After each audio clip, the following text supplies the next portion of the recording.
kita harus tetap berisik. Kita tetap harus berisik. Intinya dengan kejadian Sambo ini seperti ini, artinya ini menjadi wajib untuk rasa keadilan.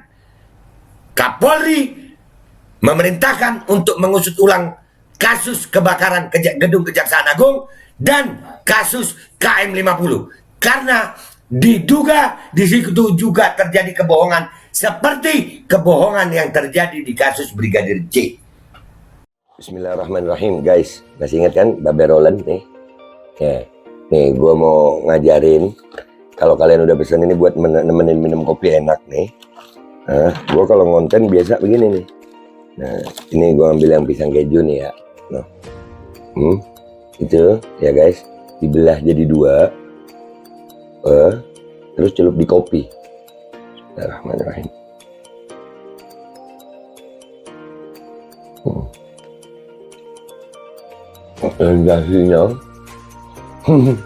Sensasinya itu luar biasa.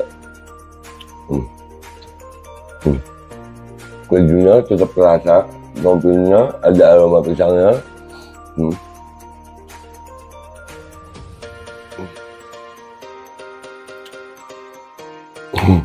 Buruan pesan Babe Roland, nomor WA-nya ada ya, dijamin halal, enak, berkah insya Allah hasilnya untuk perjuangan. Langsung hubungi dah. Ya, gitu aja gitu. Buat nemenin minum kopi.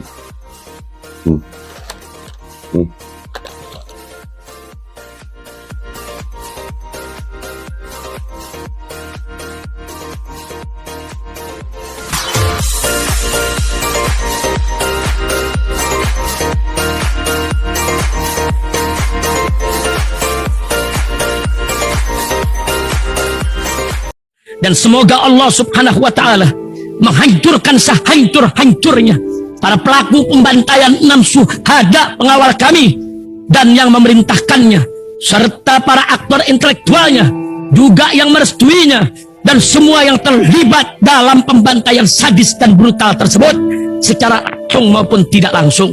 Allahumma dammirhum tadmira waqtulhum badada wala tughadir minhum ahada ya qawi ya matin ya muntaqim amin ya rabbal alamin. Allahu Akbar. Allahu Akbar. Assalamualaikum warahmatullahi wabarakatuh. Welcome back, selamat datang lagi di channel Babe Aldo bersama gue Babe Aldo, YouTuber aja yang tetap santuy, tetap sehat, dan jangan lupa ngopi. Bismillahirrahmanirrahim. Alhamdulillahirabbil alamin, wassalatu wassalamu ala sayyidil mursalin sayyidina Muhammadin wa ala alihi washabihi ajmain.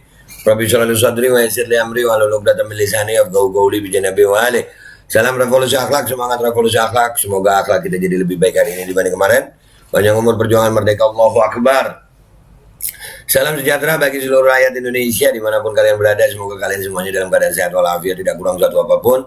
Dan mudah-mudahan kalau ada yang sakit dari kalian itu menjadi sakit penghapus dosa, penambah pahala, sakit yang insya Allah segera disehatkan oleh Allah Subhanahu Wa Taala dalam sehat yang manfaat. Amin ya rabbal alamin.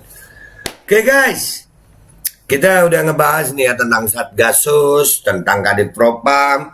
Jadi selama Ferdi Sambo memimpin ini, ya, mengepalai sebuah instansi baik Satgasus maupun Kadif Propam, itu ada beberapa kasus yang ditangani oleh Ferdi Sambo. Dan Ferdi Sambo ini kelihatan banget itu ya, apa ya, sekarang ini apa sih motifnya Sambo bunuh itu apa gitu, kok sampai sekejam itu.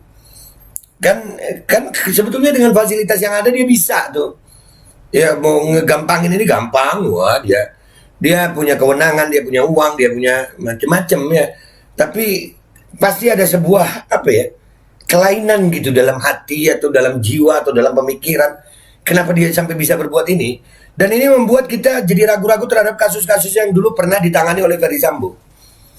Karena kita tahu Satgasus itu juga ini berkaitan dengan konten uang kan ya. Ya, jadi ini berita-berita ini gue kumpulin nih. Kasus besar yang ditangani Ferdi Sambo, bom Sarina hingga kebakaran gedung Kejagung. Lu. Ya kan? Kasus besar yang ditangani. Ini dari kabar 24bisnis.com ini ya. Ya, kita baca satu-satu ya. Dan yang kedua nih, ada berita juga yang mengatakan pernyataan Ferdi Sambo yang viral lagi usai jadi tersangka kebakaran Kejagung hingga aturan Senpi. Itu Sambo juga. Semua yang berkaitan dengan Sambo akan berhubungan ini. Yang dulu-dulu, iya. Kan Pak Ferdi Sambo begini kasusnya, gila. Biadab loh, orang. Ajudannya sendiri. Ajudan, bukan orang lain, bukan rakyat ini, ajudan. Mau nikah. Orang dekat. Jadi kasus-kasus ini, wah ini luar biasa nih. Nih ada juga, cuma kebetulan CCTV sama-sama rusak di kasus KM50, kebakaran Kejagung, hingga pembunuhan Brigadir J dikaitkan dengan Irjen Ferdi Sambo. Nah, kasus-kasus lamanya ini juga penting untuk kita telisik. Bener nggak itu? Kita baca satu-satu ya guys. Kita baca satu-satu nih, kasus besar dulu nih ya. Ini dari kabar24.bisnis.com, 12 Agustus 2022. Nama mantan Kadif Propam Irjen Ferdi Sambo menjadi sorotan karena kasus pembunuhan berencana terhadap ajudannya Brigadir J. Dia ditetapkan sebagai tersangka dan dijerat pasal pembunuhan berencana. Pasal 34, subsidiar 338, junto 55 dan 56 KUHP. Ferdi Sambo adalah Jenderal Bintang 2 yang karirnya melesat di Polri. Tercatat Sambo dipercaya menjadi Dirtipidum Barreskrim Polri pada 8 November 2019. Lalu pada 16 November 2020, Kapolri Jenderal Pol Idham Aziz mempromosikan Brigjen Pol Ferdi Sambo sebagai Kadif Propam Polri. Itu November 2020. Wah, melesat loh. 2019 masih Dirtipidum, Direktur Tindak Pidana Umum. Wah, gue mulai paham nih. Gara-gara belajar gue. Selama menjabat sebagai polisi, ada beberapa kasus besar yang pernah ditangani Ferdi Sambo. Berikut daftar kasusnya. Bom Sarina pada tahun 2016. Ferdi Sambo menangani aksi bom bunuh diri di Sarina. MH Tamrin Wahid Hashim, Jakarta Pusat. Pada saat kejadian, Ferdi Sambo masih berpangkat Ajun Komisaris Besar AKBP di bawah pimpinan Krishna Murti. Diketahui bahwa kelompok radikal negara Islam Irak dan Suriah ISIS yang didalangi oleh Aman Abdurrahman, Ketua Jamaah Ansarud Daulah, menjadi dalang bom bunuh diri ini terjadi. Kasus Joko Chandra. Nah ini juga nih Joko Chandra nih. Ferdi Sambo turut ambil andil dalam mengungkap kasus surat palsu yang didalangi oleh pengusaha Joko Chandra. Karena pada saat itu dia menjabat sebagai Dirtipidum Polri. Kala itu Joko Chandra merupakan buron kelas atas yang terlibat kasus hak tagih Kesi di Bank Bali. Penangkapan ini sukses dilakukan berkat kerjasama antara Polri dan polisi di Raja Malaysia PDRM. Nah tuh, apakah nggak dapat duit itu? Itu tahun berapa tuh? Nggak tahu gue. Joko Chandra itu udah Satgasus belum ya? Nah ini yang paling top ini, kebakaran Kejaksaan Agung. Wah ini sorotan banget ini, sama KM50. Tahun 2020 memang menjadi tahunnya Ferdi Sambo ketika berhasil menuntaskan kasus kebakaran gedung Kejaksaan Agung. Ferdi Sambo yang ikut membantu menangani kasus kebakaran ini berpendapat bahwa kebakaran Kejagung disebabkan oleh api dari puntung rokok. Berprestasi gara-gara mengungkap kebakaran gedung sebesar itu dari puntung rokok. Dan kita harus percaya. Ya Pak Ferdi, ya. Yang kedua nih ya, ini kasus-kasus Ferdi Sambo nih. Ya, orang sekelas Ferdi Sambo lo ini. Waduh. Hey. Kita baca lagi ya. Nah, sekarang dari suara.com itu berita tentang pernyataan Ferdi Sambo yang viral lagi. Usai jadi tersangka, kebakaran Kejagung hingga aturan Senpi. Kamis 11 Agustus 2022. Kopinya yang enak guys. Yang enak kopinya. Penetapan tersangka pada Ferdi Sambo dalam kasus pembunuhan Brigadir Nofriansah Yosua Huta Barat alias Brigadir J membuat segala pernyataannya di ruang publik kembali diungkit. Pernyataan mantan Kadif Propam ini pun sempat heboh ditanggapi warganet di media sosial. Salah satu pernyataan Ferdi Sambo yang viral lagi yaitu mengenai kasus kebakaran di gedung Kejaksaan Agung karena rokok. Lantas apa pernyataan Ferdi Sambo yang viral lagi usai jadi tersangka pembunuhan Brigadir J? Simak penjelasan berikut ini. Iya, perlu diviralkan lagi ya kan. Jas merah, jangan sekali-sekali melupakan sejarah. Iya, kami menolak lupa. Banyak kasus-kasus dulu yang kami lihat janggal. Dan sekarang dengan kejadian ini bisa membuktikan apakah dulu itu memang benar begitu kejadiannya. Bukan begitu Bapak? 1. Pernyataan kebakaran Kejagung gara rokok. Jauh sebelum kasus pembunuhan Brigadir J, Ferdi Sambo sempat menangani kasus kebakaran gedung Kejaksaan Agung yang terjadi pada 22 Agustus 2020. Dalam sebuah video viral, Ferdi Sambo yang masih menjabat sebagai Direktur Tindak Pidana Umum Barreskrim Polri itu memberikan keterangan pers. Ferdi Sambo menyampaikan bahwa ada tukang bangunan yang merokok dan membuang puntungnya secara sembarangan hingga mengakibatkan gedung Kejagung kebakaran. Kok bisa puntung rokok bikin bakar gedung? Itu puntung rokoknya mungkin sebal. Dan di dalam gedung Kejagung itu ada bensin kali ya. Ini mereka merokok di ruangan tempat bekerja di mana pekerjaan-pekerjaan tersebut memiliki bahan-bahan yang mudah terbakar seperti thinner, lem ibon dan beberapa bahan-bahan yang mudah terbakar lainnya, kata Ferdi Sambo pada video yang diunggah akun Twitter @SipSquad pada Rabu 10 Agustus 2002. Dengan kandungan bahan-bahan yang ada di polybag di ruang lantai 6 yang kemudian menyulut ke terbakarnya ini bisa menguatkan kami bahwa tukang-tukang itu yang menyebabkan awal api, tegas Ferdi Sambo. Iya Pak. Dan itu yang hilang berkas-berkas apa Pak? Berkasnya Joko Chandra hilang juga nggak ya? Berkas-berkas kejahatan lain hilang nggak tuh ya? Sehingga membuat Bapak bisa mendapatkan jabatan kali ya Pak? Bisa begitu nggak?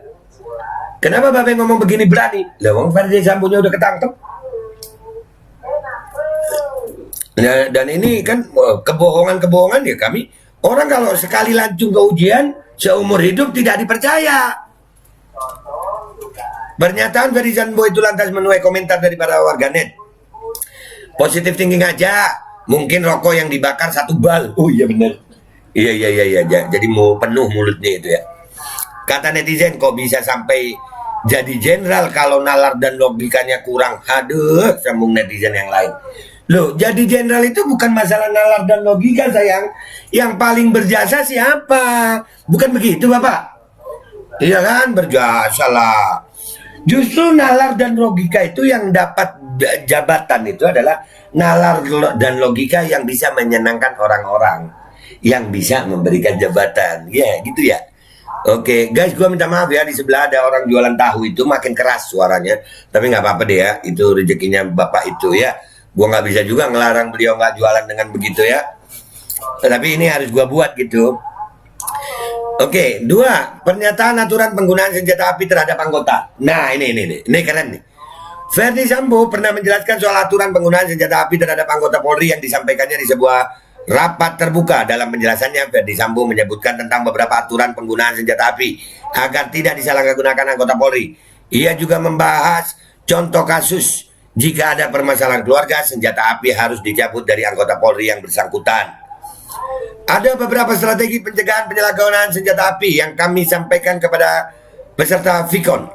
Yang pertama, pengetatan pengajuan senpi dengan tes psikologi. Yang kedua, pengawasan dan pengecekan mental terhadap pemegang senjata api dilakukan secara berkala, kata Ferdi Sambo. Apabila ada anggota yang memegang senjata api, kemudian bermasalah dengan keluarga, dengan lingkungannya, segera dicabut pada kesempatan pertama sehingga tidak berdampak kepada institusi nantinya, sambung Ferdi Sambo. Nah, yang terjadi sama lu Pak, yang terjadi sama lu apa Pak? Itu senpi kemana? Masalah keluarga bukan? Ya, pengawasan rutin pun harus dilakukan dalam penggunaan senjata api oleh anggota Polri yang bermasalah tersebut. Pemeriksaan secara rutin terhadap izin pinjam pakai senpi. Kalau tesnya sudah benar, kita lakukan pengecekan secara rutin, pungkasnya. Ya itu Pak Ferdi, gimana tuh Pak? Bapak bermasalah di keluarga ya Pak ya. Tapi pistolnya itu jadi Baradae yang Bapak suruh ya Pak ya. Saya ngopi dulu.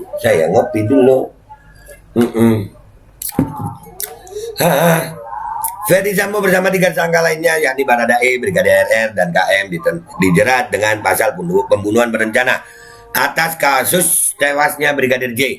Ia terancam hukuman maksimal 20 tahun penjara atau pidana mati. Sebelumnya terungkap bahwa Ferdi Sambo memerintahkan Baradae menembak Brigadir J. Ia juga merekayasa seolah-olah terjadi baku tembak. Ferdi Sambo melakukan penembakan dengan senjata milik Brigadir J ke dinding untuk membuat kesan seolah terjadi tembak-menembak. Jadi udah menyuruh, menembak, hoax, banyak ya pasalnya. Tapi Pak Sambo ini berjasa loh. Kebakaran Kejagung itu nyelamatin berapa orang ya? Iya nggak sih? Kebakaran Kejagung itu nyelamatin berapa orang ya? Hah? Itu berkas-berkas yang hilang ada duitnya nggak tuh? Hah? Waduh. Ya, kita fokus ke kebakaran Kejagung dan KM50 ya guys ya. Tapi ya inilah Pak Ferdi Sambo guys. Dengan segala kehebatannya, kepintarannya, tapi kepleset juga karena makarnya Allah di sini ya. Tapi nanti kita akan ngebahas kenapa sih ya, kita mencoba terus untuk membahas ini guys. Ini penting dibahas. Ya, gua ngelawan ketakutan, tapi nggak takut juga sebenarnya. Tapi mau gimana lagi? Ini harus dibahas. Rakyat Indonesia harus punya pemikiran yang sehat menurut gue. Dan gue menyampaikan opini gue dengan begini, dengan data dan fakta, bukan asumsi kosong. Ini bukan asumsi kosong, semuanya gue berdasarkan data dan fakta. Nah, kalau sekelas Ferdi Sambo, Irjen, Kadifropam melakukan ini semua, itu ada apa-apa guys. Ketua Satgasus ini uangnya kan dari mana? Dan kasus-kasus yang dulu itu ada duitnya enggak? Iya enggak sih? Iya dong. Nah, sekarang berita yang ketiga ini guys. Cuma kebetulan CCTV sama-sama rusak di kasus KM50. Kebakaran Kejagung hingga pembunuhan Brigadir J dikaitkan dengan Irjen Ferdi Sambo dari tv1news.com. Jakarta, 11 Agustus 2022. Sebelum ditetapkan sebagai tersangka dalam kasus pembunuhan Brigadir Joshua atau Brigadir J, mantan Kadifropam Irjen Ferdi Sambo sempat menangani berbagai kasus besar.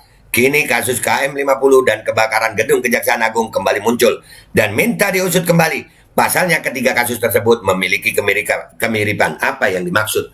Mirip banget. Mirip banget. Jadi hasil penyidikan yang dulu itu diduga salah. Karena mirip. Yang ini salah. Iya kan? Iya dong. Cuma kebetulan, tanda tanya. CCTV sama-sama rusak di kasus KM50, kebakaran Kejagung, hingga pembunuhan Brigadir J dikaitkan dengan Irjen Ferdi Sambo. Di tengah keramaian Irjen Ferdi Sambo dan para ajudan dalam kasus penembakan Brigadir J, jejak Sambo selama di kedinasan Polri kembali dilirik publik. Iya dong. Ini zaman digital, jejak digital itu nggak bisa hilang. Salah satunya adalah kasus penembakan di KM50 hingga kasus kebakaran gedung Kejaksaan Agung. Berikut beberapa jejak Irjen Ferdi Sambo dalam kedinasan Polri.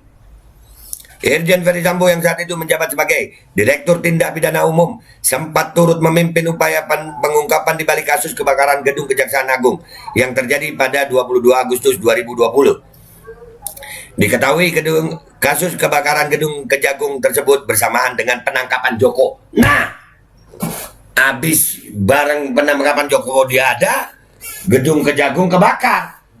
Berkasnya Joko di mana itu? Pak Joko sehat.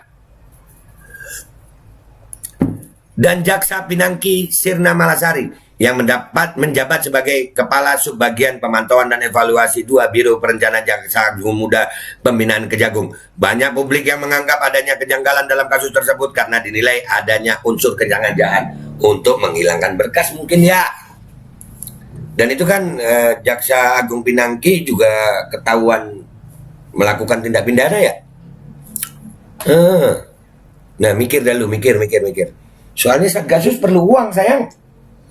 Kira-kira kalau nolongin Pak Joko Chandra berapa duitnya ya? Banyak itu.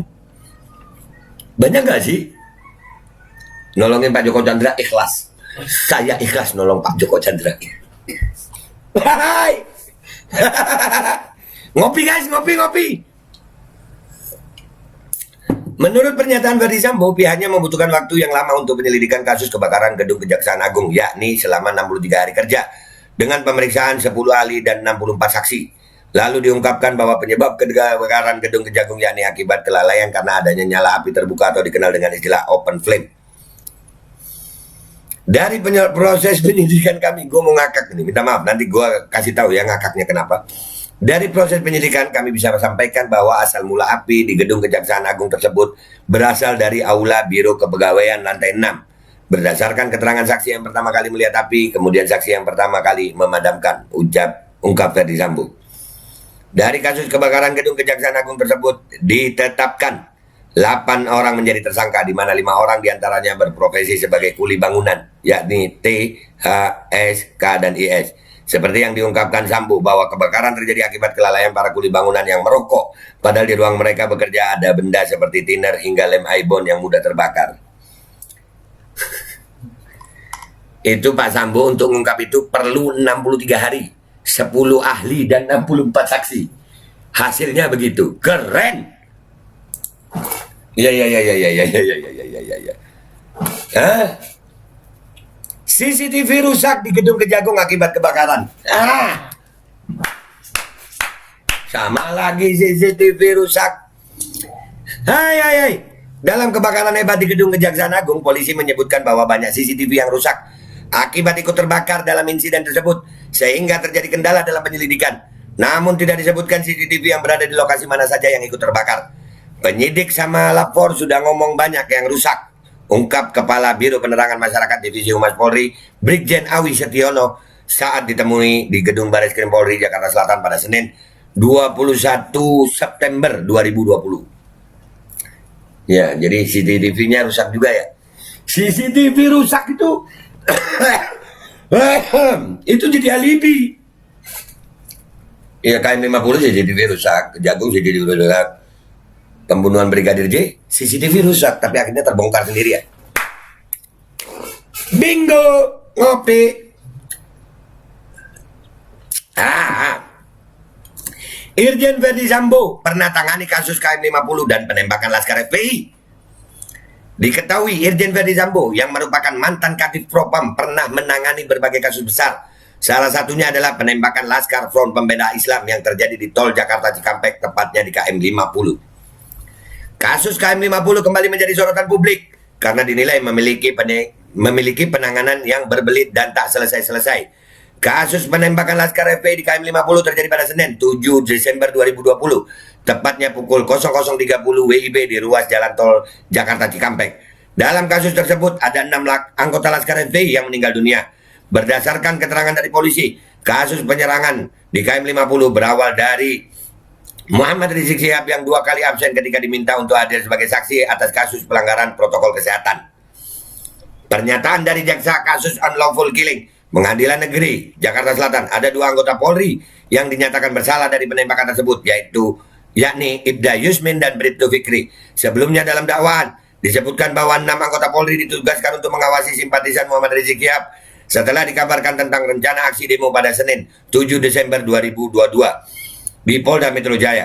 Namun akhirnya sidang putusan majelis hakim memvonis kedua terdakwa bebas dalam kasus KM50 sehingga tidak dijatuhi hukuman karena memiliki alasan penembakan untuk membela diri sendiri. Nah, itu lo bayangin dah.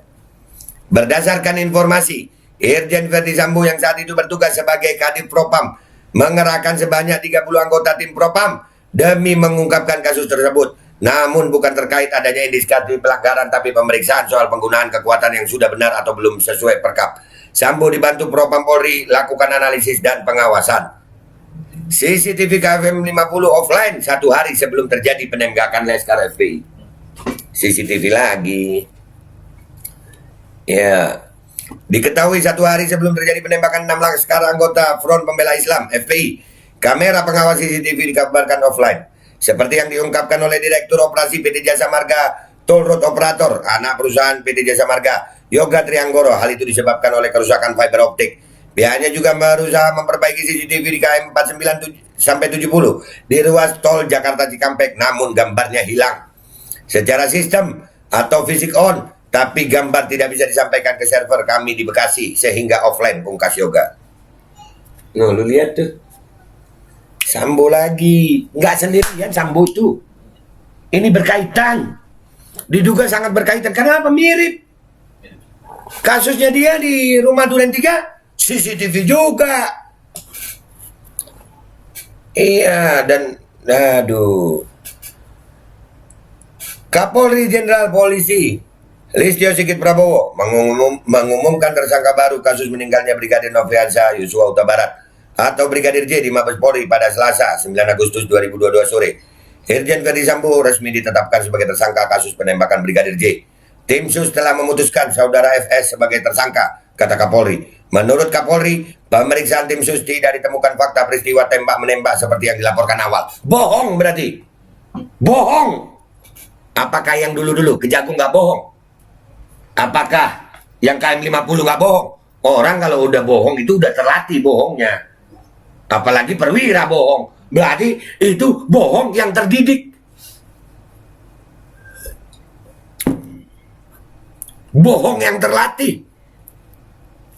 Tim SUS menemukan bahwa peristiwa yang terjadi adalah peristiwa penembakan terhadap saudara J yang mengakibatkan saudara J meninggal dunia. Saudara E atas perintah saudara FS. Saudara E telah mengajukan JC dan ini yang membuat peristiwa semakin terang, jelas Kapolri. Lu. Iya. Dalam kasus ini tim khusus Bareskrim Polri telah menetapkan 2 orang tersangka dalam kasus pembunuhan Brigadir J di Duren 3 Jakarta Selatan. Tersangka pertama ditetapkan pada hari Rabu 3 Agustus adalah Bayangkara 2 Barada Polri Richard Eliezer Pudiang Lumiu atau Barada E. Disangkakan dalam pasal 38 KUHP, jungto pasal 55 dan pasal 56 KUHP. Tersangka kedua ditahan pada hari Minggu 7 Agustus Brigadir Ricky Rizal atau Brigadir RR. Disangkakan dengan pasal 340 KUHP tentang pembunuhan berencana, jungto pasal 338, jungto pasal 55 dan pasal 56 KUHP. Kasus ini yang tadinya dilaporkan sebagai peristiwa tembak-menembak menjadi peristiwa pembunuhan setelah Baradae mengubah kesaksiannya dan mengajukan diri sebagai justice kolaborator kepada Lembaga Perlindungan Saksi dan Korban (LPSK). Dalam kasus ini Polri juga memeriksa 25 anggota Polri karena melanggar prosedur penanganan olah tempat kejadian perkara TKP. 4 diantaranya diamankan di tempat khusus di Makobrimob untuk pemeriksaan intensif. Salah satunya Irjen Pol Verdi Sambo, mantan Kepala Divisi Profesi dan Pengamanan Kadif Propam Polri. Peristiwa tewasnya Brigadir J terjadi hari Jumat 8 Juli di rumah dinas Irjen Pol Verdi Sambo. Sebelumnya Menteri Koordinator Politik Hukum dan Keamanan Menko Polhukam Mahfud MD menyebutkan ada 3 tersangka dalam kasus tewasnya Brigadir J. Nah, ya, bohong. Di kasus tewasnya Brigadir J ada kebohongan. Berarti di dulu-dulunya bisa jadi ada kebohongan. Usut ulang kebakaran Kejagung. Usut ulang KM50. Iya, bisa jadi mirip. Karena yang menangani ya itu-itu juga. Di Satgasus ya itu-itu juga. Kami berharap begitu Pak Kapolri. Supaya jelas ini. Bersih. Sebelumnya dalam kasus pembunuhan Brigadir J, keluarga Brigadir J merasa ada kejanggalan dalam insiden tersebut. Pasalnya pada jasad Brigadir J ditemukan beberapa luka sayatan senjata tajam. Selain itu pihak keluarga mengungkapkan bahwa luka tembakan ada lebih dari 1, yakni di leher, tangan dan dada. Tak hanya itu, 2 ruas jari jasad Brigadir J juga putus. Ini sadis. Sadis. Pihak keluarga Brigadir J pun meminta untuk diputarkan rekaman CCTV saat kejadian penembakan di rumah Kadif Propam Polri Irjen Verdi Sambo. Nah, minta diputarkan CCTV, tapi sayangnya jawaban tak terduga datang. Kepala Polres Jakarta Selatan, Kombes Pol Budi Herdi Susianto menyampaikan bahwa kamera pengawas CCTV di rumah Kepala Divisi Propam Polri Irjen Pol Verdi Sambo diketahui telah rusak 2 minggu sebelum tragedi berdarah terjadi. Kami mendapatkan bahwa di rumah tersebut memang kebetulan CCTV-nya rusak sejak 2 minggu yang lalu. Sehingga tidak dapat kami dapatkan, ungkap Kepala Polres Jakarta Selatan Kombes Pol Budi Herdi Susianto dikutip dari Viva pada Selasa 12 Juli 2022. Nah, mati lagi CCTV ya. Nah, sama. Usut juga dong itu Kejagung. Ada duitnya itu ya. Joko Chandra Pak, masa nggak ada duitnya? Nggak ada atau ada Pak? Menurut kalian ada apa nggak ada guys? Pegiat media sosial Rizal Ramli soroti kembali kasus KM50 yang mirip dengan kasus pembunuhan Brigadir J melalui akun Twitternya @ramlirizal. Pada Rabu 10 Agustus 2022, dirinya mengunggah sebuah cuitan yang mempertanyakan terkait kemiripan kasus penembakan KM50 dan Brigadir J. CCTV mati atau offline ketika kejahatan terjadi. Apa iya kebetulan tulisnya? Iya Pak, kayaknya kebetulan yang terencana kayaknya ya. Kalau difilmkan mungkin judulnya ada apa dengan CCTV, tulis netizen. Nah, jadi begitu guys. Jadi dari kesimpulan berita ini guys, gua mau menyampaikan aja. Pak Verdi Sambo terbukti ya menjadi tersangka. Dan di dalam prosesnya menjadi tersangka, itu banyak peristiwa, termasuk matinya CCTV. Dan narasi-narasi. Narasi yang dikeluarkan itu berubah-berubah. Artinya ada kebohongan di situ. Dan narasinya mirip dengan narasi yang ada di kasus yang ditangani Pak Ferdi Sambo di Kejaksaan Agung. Gedung kebakaran Kejaksaan Agung. Yang itu berkaitan dengan penangkapan Joko Chandra. Ini wah, itu makanya ini kasus agak berat. Di situ pasti banyak petinggi itu yang kena juga kalau memang mau jujur.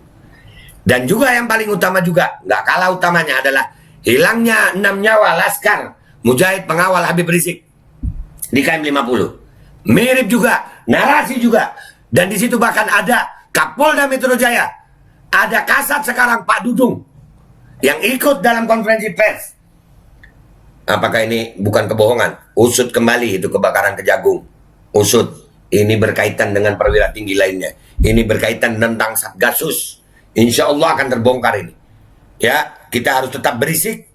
Kita tetap harus berisik. Intinya, dengan kejadian Sambo ini seperti ini, artinya ini wajib, menjadi wajib untuk rasa keadilan. Kapolri memerintahkan untuk mengusut ulang kasus kebakaran gedung Kejaksaan Agung dan kasus KM 50. Karena diduga di situ juga terjadi kebohongan seperti kebohongan yang terjadi di kasus Brigadir J. Ingat rakyat Indonesia. Dan ini buat keluarga KM 50 nih. Buat keluarga KM 50. Kalian bisa tuh ngomong sama pengacara, minta peninjauan kembali atau pengusutan kembali tentang kasus KM 50. Bisa, gue yakin. Ayo. Dan kita sebagai rakyat Indonesia, kita mendukung keluarga Brigadir J dan keluarga KM 50 untuk melakukan pelaporan. Laporkan. Bisa. Sama ini mirip. Harus diselidiki ulang. Yang mana yang benar. Dah, gitu aja dari gue. Sampai jumpa di konten-konten gue berikutnya. Kalau kalian yang belum subscribe, silahkan subscribe. Kalau kalian rasa ini bagus, kalian like. Kalian rasa manfaat ini, silakan kalian share. Insya Allah jadi jariah. Gua Babel Aldo, minta maaf kalau ada salah. Sampai jumpa di konten-konten gua berikutnya. Wabillahi taufiq wal hidayah. Waradha wal inayah. Wal afu minkum. Wassalamualaikum warahmatullahi wabarakatuh. Ayo, ini mumpung lagi panas begini. Keluarga Brigadir J lagi majukan. Keluarga KM 50 majukan lagi dong. Majukan. Keluarga KM 50 bisa majukan. Mirip kok. Bisa insya Allah. Pengacara-pengacara itu bisa kayaknya. Bismillah, bisa ya? Ayo dong, biar bersih Polri. Dan semoga Allah subhanahu wa ta'ala menghancurkan sehancur-hancurnya para pelaku pembantaian 6 syuhada pengawal kami dan yang memerintahkannya, serta para aktor intelektualnya, juga yang merestuinya, dan semua yang terlibat dalam pembantaian sadis dan brutal tersebut secara langsung maupun tidak langsung.